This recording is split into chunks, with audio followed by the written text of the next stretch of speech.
Yeah, g'day. Paul Preston, Mallacoota Lions. I guess the first thing I remember after the fires was, a lot of confusion.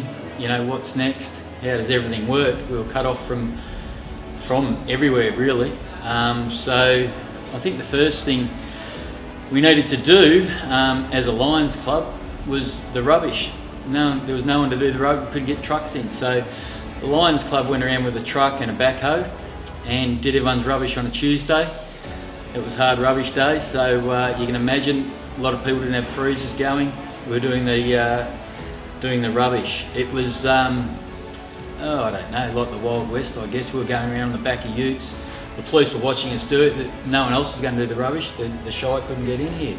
So the Lions Club guys were going around picking up people's rubbish. You can imagine after the freezers had been off, we had no power. The freezers had been off. I remember a couple of our locals dry reaching as we're putting stuff into a backhoe and then tipping it into a truck and then taking it out to the tip. But anyway, we did that, and there were a group of guys, and we went to the coffee shop and they shouted us coffee. They said, "Unbelievable, thanks guys, that's great." Anyway, we thought, the next Tuesday it's rubbish day again, we better do the rubbish again. Still the roads were closed, so there's still no way of getting trucks in and out. The army had come in by then, but still we were same thing. We're on the back of utes running around in front of a backhoe, tipping the rubbish bins into that, and by this time the rubbish was pretty foul. It was the next big project. It was early February and we couldn't get down on our beach, and our beach it's a God-given right to go to our beach in Mallacoota. So between the Shire and local MPs and that, there was a bit of pressure put on to get some money, and we thought we'd do a bit of a working bee, which who'd we asked? We asked the Lions. So we're being a Lions Club member, we put the word around that we're going to do a bit of a working bee. We asked the Shire back then, and it was when you didn't have to go through a permit or anything like that. The locals, the CEO Anthony Basford said, "No, look, we can make this work." Darren Chester, our MP, said, "We've got some money there that this can happen." So we asked for 50 grand, and we thought it'd take a couple of weeks with a bit of work, and we got that started on a Monday morning, and that was on, I think, the 3rd of Feb. We're finished on the 7th of Feb at lunchtime, which is the Friday, so 4.5 days.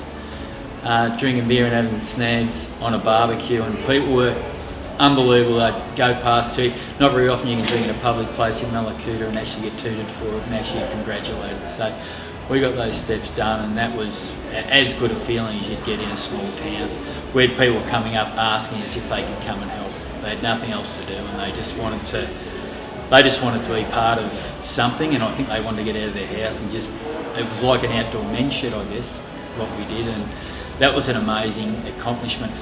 Yeah, so not a week after that, Channel 9 rang up. They wanted to do a project, and we had a project picked out, and through no fault of anyone, it fell through. But the block said they were coming anyway, and with Kerry and Spence and Matt and Elise and Will, they'd come down, and we did some amazing projects in Mallacoota. Down at the Betka Beach, we redid the Lions shelter barbecue area. We did a chook shed for the school. We doubled the size of the Lions shelter in the middle of town. What else? Chairs and tables, and then had a same thing. It took a week. Friday night, we all come down to the pub here and danced around until late, and it was just a fantastic thing to think that you could get some good out of what was so bad. It just proves a bit of spirit, yeah. And at the back of all that was the Lions Club. My name is Gary Warren. I'm a member of the Mallacoota and District Lions Club. I was the charter president of the club. I helped form the club back in 1985. We've had a good successful run. We have been behind the community in a number of ways. The club was very heavily involved. We raised a lot of money, $80,000 I think we raised initially. We ended up with $134,000 raised, and every home that was lost, we donated $1,000 cash up front to assist.